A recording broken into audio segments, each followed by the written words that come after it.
ದರ್ಶನ್ ಈ ಬಾರಿ ಹಬ್ಬವನ್ನ ದೀಪಾವಳಿ ಹಬ್ಬವನ್ನ ಜೈಲಿನಲ್ಲೇ ಮಾಡುವಂತಾಗಿದೆ. ಸೊ ಜೈಲಿನಲ್ಲೇನೆ ಇದ್ದು ಈಗ ಹಬ್ಬದ ಊಟವನ್ನ ಸವಿತಾ ಇದ್ದಾರೆ. ಅಂದ್ರೆ ಜಸ್ಟ್ ಒಂದು ಮೈಸೂರು ಪಾಕ್ ಅನ್ನ ಕೊಟ್ಟಿದ್ದಾರೆ. ಪರಪ್ಪನ ಅಗ್ರಹಾರದ ಜೈಲಿನಲ್ಲೇ ದರ್ಶನ್ ದೀಪಾವಳಿಯನ್ನ ಆಚರಿಸ್ತಾ ಇದ್ದಾರೆ. ಹಬ್ಬದ ಪ್ರಯುಕ್ತ ದರ್ಶನ್ ಇವತ್ತು ಮೈಸೂರು ಪಾಕ್ ಕೊಟ್ಟಿದ್ದಾರೆ. ಅಂದ್ರೆ ದರ್ಶನ್ ಒಬ್ಬರಿಗೆ ಅಲ್ಲ, ದರ್ಶನ್ ಸೇರಿದಂತೆ ಎಲ್ಲ ಖೈದಿಗಳಿಗೂ ಕೂಡ ಇವತ್ತು ಮೈಸೂರು ಪಾಕ್ ಕೊಟ್ಟಿದ್ದಾರೆ. ಮುದ್ದೆ, ಚಪಾತಿ, ಅನ್ನ ಸಾಂಬಾರು, ಮಜ್ಜಿಗೆ, ಇದು ಊಟದ ಮೆನ್ಯೂ ಇವತ್ತು. ಸೊ ಎಲ್ಲ ಖೈದಿಗಳಿಗೂ ಕೂಡ ಕೊಡೋ ಹಾಗೆ ದರ್ಶನ್ಗೂ ಕೂಡ ಅದೇ ಊಟವನ್ನು ಕೊಟ್ಟಿದ್ದಾರೆ. ಸೊ ಇವತ್ತು ಹಬ್ಬ ಇರೋದ್ರಿಂದಾಗಿ ಸ್ವೀಟ್ಸ್ ಇದೆ, ಮೈಸೂರು ಪಾಕನ್ನು ಕೊಟ್ಟಿದ್ದಾರೆ. ಕ್ವಾರಂಟೈನ್ ಸೆಲ್ನಲ್ಲೇ ಇರುವಂಥ ವಿಚಾರಣಾಧೀನ ಖೈದಿ ದರ್ಶನ್ ಪ್ರತಿ ವರ್ಷ ಹಬ್ಬಗಳನ್ನು ಸಡಗರದಿಂದ ಸಂಭ್ರಮದಿಂದ ಆಚರಿಸ್ತಾ ಇದ್ದಂಥ ದರ್ಶನ್ ಕಳೆದ 2-3 ಹಬ್ಬಗಳು ಈಗ ಜೈಲಿನಲ್ಲೇ ಕಳೆಯುವಂತಾಗಿದೆ, ಜೈಲಿನಲ್ಲೇ ಆಚರಣೆ ಮಾಡುವಂತಾಗಿದೆ. ಪತ್ನಿಯೊಂದಿಗೆ ದಸರಾ ದೀಪಾವಳಿಯನ್ನು ಆಚರಿಸ್ತಾ ಇದ್ರು. ಮುಂಚೆ ಹೊರಗಡೆ ಇದ್ದಂಥ ಸಂದರ್ಭದಲ್ಲಿ ಅದ್ಧೂರಿಯಾಗಿ ಸಂಭ್ರಮಗಳಿರ್ತಾ ಇತ್ತು, ಒಂದಷ್ಟು ಆಚರಣೆಗಳಿರ್ತಾ ಇದ್ವು, ಅಲ್ಲಲ್ಲಿ ದೇವಸ್ಥಾನಗಳಿಗೆ ಭೇಟಿ ಕೊಡೋದು ಇವೆಲ್ಲವೂ ಕೂಡ ಆಗ್ತಾ ಇತ್ತು. ಆದರೆ ಈಗ ಎಲ್ಲವೂ ಪರಿಸ್ಥಿತಿ ಬದಲಾಗಿದೆ. ಸೊ ಹಾಗಾಗಿ ದರ್ಶನ್ ಜೈಲಿನಲ್ಲಿದ್ದಾರೆ. ಸದ್ಯಕ್ಕೆ ಜೈಲಿನಲ್ಲೇ ಹಬ್ಬವನ್ನು ಆಚರಿಸಿದ್ದಾರೆ. ಸಹ ಖೈದಿಗಳ ಜೊತೆಗೆ ಅವರಿಗೆ ಕೊಡುವಂತಹ ಊಟವನ್ನೇ ದರ್ಶನ್ಗೂ ಕೂಡ ಕೊಟ್ಟಿದ್ದಾರೆ. ಸಹಜ ಪ್ರಕ್ರಿಯೆ, ಜೈಲಿನಲ್ಲಿ ಎಲ್ಲರಿಗೂ ಕೂಡ ಏನೇನು ಊಟವನ್ನು ಕೊಡ್ತಾರೋ ಅದನ್ನೇ ಕೊಡ್ತಾರೆ. ಇವತ್ತು ಮೈಸೂರು ಪಾಕು ಅಂತ ಎಕ್ಸ್ಟ್ರಾ ಇತ್ತು.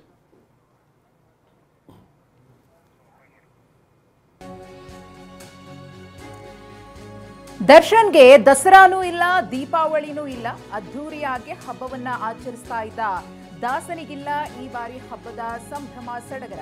ಕಳೆದ ವರ್ಷ ದೀಪಾವಳಿಗೆ ಜಾಮೀನನ್ನ ಪಡೆದು ರಿಲೀಸ್ ಆಗಿದ್ರು. ಜೈಲಿಂದ ಹೊರಬಂದ ಮರುದಿನ ಕಾರುಗಳಿಗೆ ಪೂಜೆಯನ್ನ ಸಲ್ಲಿಸಿದ್ರು. ಈ ಬಾರಿ ದಸರಾ ಇಲ್ಲ, ದೀಪಾವಳಿ ಇಲ್ಲ, ಜೈಲಿನಲ್ಲೇ ಕಾಲ ಕಳಿಬೇಕಾದಂತಹ ಪರಿಸ್ಥಿತಿ ನಟ ದರ್ಶನ್ಗೆ ಬಂದೊದಗಿದೆ. ಪರಪ್ಪನ ಅಗ್ರಹಾರ ಜೈಲಿನಲ್ಲಿ ನಟ ದರ್ಶನ್ ಸದ್ಯಕ್ಕಿದ್ದಾರೆ. ಕಳೆದ ಬಾರಿ ಅವರು ದೀಪಾವಳಿ ಹಬ್ಬದ ಸಂಭ್ರಮದಲ್ಲೇ ಬೇಲನ್ನ ಪಡ್ಕೊಂಡು ಆಚೆ ಬಂದಿದ್ರು. ಆ ಒಂದು ಖುಷಿ ಇತ್ತು, ಕುಟುಂಬಸ್ಥರಲ್ಲಿ ಸಡಗರ ಇತ್ತು. ಬೆಳಕಿನ ಹಬ್ಬ ದೀಪಾವಳಿಯನ್ನು ಆಚರಿಸೋ ಮೂಲಕ ಬದುಕಿನಲ್ಲೇ ಒಂದು ಹೊಸ ಜ್ಯೋತಿ ಹೊತ್ತಿಕೊಂಡಿದೆ ಅಂತ ಹೇಳಿ ಖುಷಿಯಾಗಿಯೇ ಹಬ್ಬವನ್ನು ಸೆಲೆಬ್ರೇಟ್ ಮಾಡಿದ್ರು. ಆದರೆ ಮತ್ತೆ ಪರಪ್ಪನ ಅಗ್ರಹಾರ ಜೈಲು ಪಾಲಾಗ್ತೀನಿ ಅಂತ ದರ್ಶನ್ ಅಂದುಕೊಂಡಿದ್ರೋ ಇಲ್ವೋ ಗೊತ್ತಿಲ್ಲ. ಆದರೆ ಸುಪ್ರೀಂ ಕೋರ್ಟ್ನಿಂದ ಬೇಲ್ ಕ್ಯಾನ್ಸಲ್ ಆದ ಬೆನ್ನಲ್ಲೇ ಅವರು ಮತ್ತೆ ಪರಪ್ಪನ ಅಗ್ರಹಾರ ಜೈಲ್ ಪಾಲಾಗಿದ್ದಾರೆ. ಈ ಬಾರಿ ದಸರಾ ಹಬ್ಬ ಆಚರಣೆಯೂ ಇಲ್ಲ, ದೀಪಾವಳಿಯೂ ಆಚರಣೆ ಇಲ್ಲ.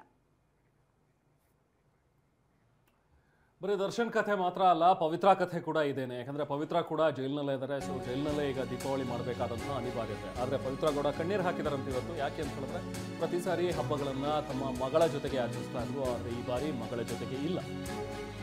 ಹೊರಗಡೆ ಇದ್ದಾಗ ಮಗಳ ಜೊತೆಗೆ ಅದ್ಧೂರಿಯಾಗಿ ಹಬ್ಬ ಆಚರಿಸ್ತಾ ಇದ್ರು. ಅದನ್ನು ನೆನಪಿಸ್ಕೊಂಡು ಪವಿತ್ರ ಇವತ್ತು ಕಣ್ಣೀರು ಹಾಕಿದ್ದಾರೆ.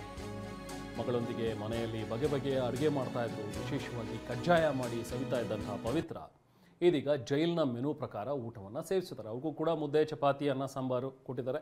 ಜೊತೆಗೆ ಇವತ್ತು ಹಬ್ಬ ಇರೋದ್ರಿಂದಾಗಿ ಮೈಸೂರು ಪಾಕ್ ಪವಿತ್ರಾಗೂ ಕೂಡ ಕೊಟ್ಟಿದ್ದಾರೆ. ಎಲ್ಲ ಖೈದಿಗಳಿಗೂ ಕೂಡ ಕೊಡೋ ಹಾಗೆ ಅದೇ ಜೈಲೂಟವನ್ನು ಪವಿತ್ರ ಗೌಡ ಕೂಡ ಸವಿದಿದ್ದಾರೆ. ಸೊ ಇದು ಈಗ ಅವರ ಬೇಸರಕ್ಕೆ ಅಥವಾ ಕಣ್ಣೀರಿಗೆ ಕಾರಣ. ಯಾಕಂದರೆ ಹೊರಗಡೆ ಇದ್ದಿದ್ರೆ ಮಗಳ ಜೊತೆಗೆ ಆಚರಣೆ ಮಾಡ್ಬೋದಿತ್ತು. ಆದರೆ ಈಗ ಜೈಲಿನಲ್ಲಿರೋದ್ರಿಂದಾಗಿ ಅದನ್ನು ನೆನಪಿಸ್ಕೊಂಡು ಕಣ್ಣೀರು ಹಾಕಿದ್ದಾರೆ. ಬನ್ನಿ ಮತ್ತಷ್ಟು ಡೀಟೇಲ್ಸ್ ಪಡೆಯೋಣ. ನಾವು ಪ್ರತಿನಿಧಿ ಮಂಗಳ ನಮ್ಮ ಜೊತೆಗೆ ಜಾಯ್ನ್ ಆಗಿದ್ದಾರೆ. ಮಂಗಳ, ಬದಲಾದಂತಹ ಸನ್ನಿವೇಶಗಳು, ಯಾಕೆಂದರೆ ಮುಂಚೆ ಎಲ್ಲ ಹಬ್ಬ ಹರಿದಿನಗಳು ಅಂತ ಹೇಳಿದ್ರೆ ದರ್ಶನ್ ಆಗಲಿ ಪವಿತ್ರ ಗೌಡ ಆಗಲಿ ಅದ್ಧೂರಿಯಾಗಿ ಸೆಲೆಬ್ರೇಟ್ ಮಾಡ್ತಾ ಇದ್ರು ಫ್ಯಾಮಿಲಿಯವ್ರ ಜೊತೆಗೆ ಸೇರಿಕೊಂಡು. ಬಟ್ ಈಗ ಸಿಚುವೇಶನ್ ಚೇಂಜ್ ಆಗಿದೆ. ಜೈಲಿನಲ್ಲಿದ್ದಾರೆ, ಜೈಲಿನಲ್ಲೇ ಹಬ್ಬವನ್ನು ಆಚರಿಸಿದ್ದಾರೆ. ಹೇಗಾಯಿತು ಹಬ್ಬ ಸೆಲೆಬ್ರೇಷನ್ ಜೈಲಿನಲ್ಲಿ, ಅಥವಾ ಇವರು ಹೊರಗಡೆ ಇದ್ದಾಗ ಹೇಗೆ ಸೆಲೆಬ್ರೇಟ್ ಮಾಡ್ತಾ ಇದ್ರು ಮಂಗಳ? ದರ್ಶನ್ ಅವರು ಹಬ್ಬಗಳನ್ನು ತುಂಬ ಗ್ರ್ಯಾಂಡಾಗಿ ಸೆಲೆಬ್ರೇಟ್ ಮಾಡ್ತಾ ಇದ್ರು. ಅದರಲ್ಲೂ ದಸರಾ, ದೀಪಾವಳಿ, ಯುಗಾದಿ ಮತ್ತು ಸಂಕ್ರಾಂತಿ ಹಬ್ಬವನ್ನು ಸಿಕ್ಕಾಪಟ್ಟೆ ಗ್ರ್ಯಾಂಡಾಗಿ ಸೆಲೆಬ್ರೇಟ್ ಮಾಡ್ತಾ ಇದ್ರು. ಯಾಕಂದರೆ ದಸರಾ ಸಡಗರ ಬಂತು ಅಂತಂದರೆ ದರ್ಶನ್ ಅವ್ರಿಗಿರೋದೇ car craze, bike craze. So ಇವುಗಳೆಲ್ಲ ಒಂದು ಆಯುಧ ಪೂಜೆಯನ್ನು ಮಾಡಿಕೊಂಡು ಅವರು ಸಿಕ್ಕಾಪಟ್ಟೆ ಫಾರ್ಮ್ ಹೌಸ್ನಲ್ಲಿ ಗ್ರ್ಯಾಂಡಾಗಿ ಸೆಲೆಬ್ರೇಟ್ ಮಾಡ್ತಾ ಇದ್ರು.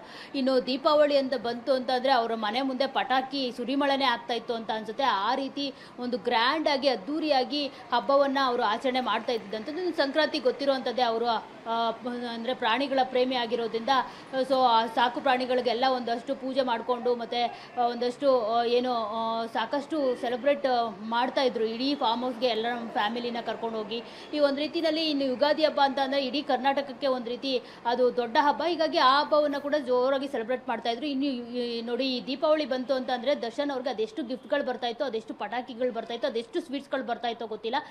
ಸಿಕ್ಕಾಪಟ್ಟೆ ಅಂದರೆ ಅವ್ರ ಮನೆಗೆ ಯಾವಾಗಲೂ ಯಾರಾದರೂ ಬಂದು ತಂದುಕೊಟ್ಟು ಹೋಗ್ತಾನೆ ಇರ್ತಾ ಇದ್ರು. ದರ್ಶನ್ ಅವ್ರನ್ನ ಮೀಟ್ ಮಾಡಿಕೊಂಡು ಭೇಟಿ ಮಾಡಿಕೊಂಡು ಅವ್ರ ಮನೇಲಿ ಹಬ್ಬದ ಸಡಗರನ ಎಂಜಾಯ್ ಮಾಡಿಕೊಂಡು. ಸೊ ಆದರೆ ಈ ಬಾರಿ ಅವ್ರಿಗೆ ಸಿಕ್ಕಿರೋದು ಒಂದೇ ಒಂದು ಸ್ವೀಟು.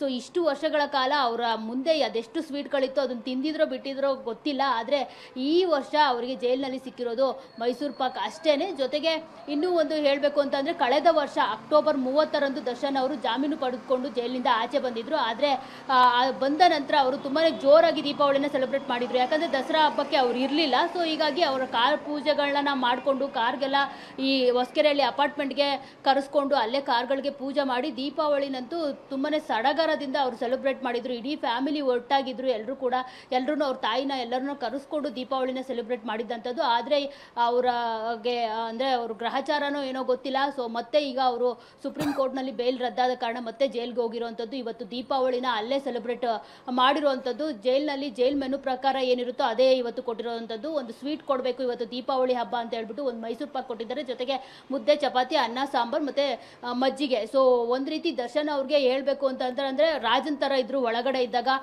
ಇಡೀ ದೀಪಾವಳಿ ಹಬ್ಬ ಅಂತಂದ್ರೆ ದರ್ಶನ್ ಅವ್ರ ಫ್ಯಾಮಿಲಿ ಸೆಲೆಬ್ರೇಟ್ ಮಾಡ್ತಾರೆ. ಆ ಥರ ಸೆಲೆಬ್ರೇಟ್ ಮಾಡಬೇಕು ಅಂತ ಎಷ್ಟೋ ಜನ ಕನಸ್ಕೊಂಡಿದ್ರೇನೋ.